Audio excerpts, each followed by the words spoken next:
1291 and the Mamluks have conquered Acre. Defence of the Holy Land over the past couple of centuries had fallen to the militant holy orders, the most famous of them all being the Order of the Temple, the Knights Templar. After the fall of Acre, the Templars fled to Cyprus, and from there many of them returned to Europe. Over the next year, the Order desperately sought the backing of the Pope and other European monarchs to support them in another crusade to retake the Holy Land. This help wasn't forthcoming, and so the Knights Templar had a bit of an identity crisis. It was an order which existed to protect pilgrims moving to, from and within the Holy Land, and without a Holy Land, what were they supposed to do? The Knights Templar also operated in Europe via a series of temples and banks which together made the order extremely wealthy. Also, the money they lent gave them considerable leverage over the people in their debt. Philippe IV of France was one such debtor, and he was worried about the Templars turning their attention to European affairs. The Templars also had the backing of the Pope, Boniface VIII, whom Philippe had been feuding with for a while now. Fortunately, Philippe and Boniface would work out their differences, by which I mean Philippe would have the Pope kidnapped and he would soon after his release die. In 1305, a new Pope, Clement V, was elected and invited the Grand Master of the Templars, Jacques de Molay, to meet him to discuss a brand new crusade. This crusade never happened, and this meant that King Philippe could criticise the order's conduct. Since if they weren't trying to retake the Holy Land, then why did they need all of that wealth, or even to exist?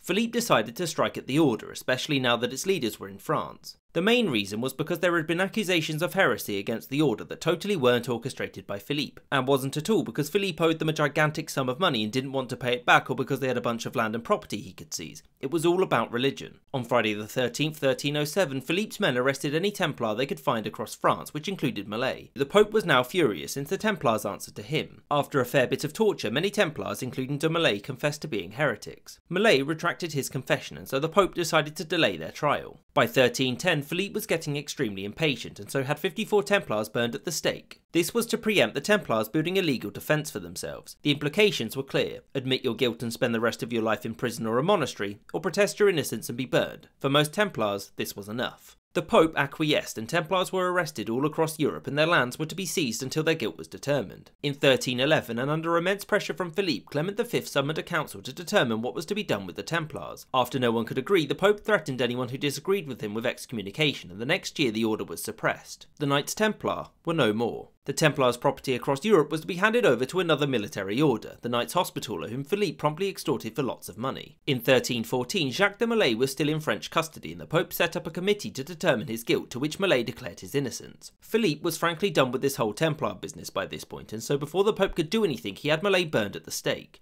The last Grand Master of the Templars was gone, having outlived his order by 2 years. A pretty grim end for an order which had been held in such high esteem across the centuries.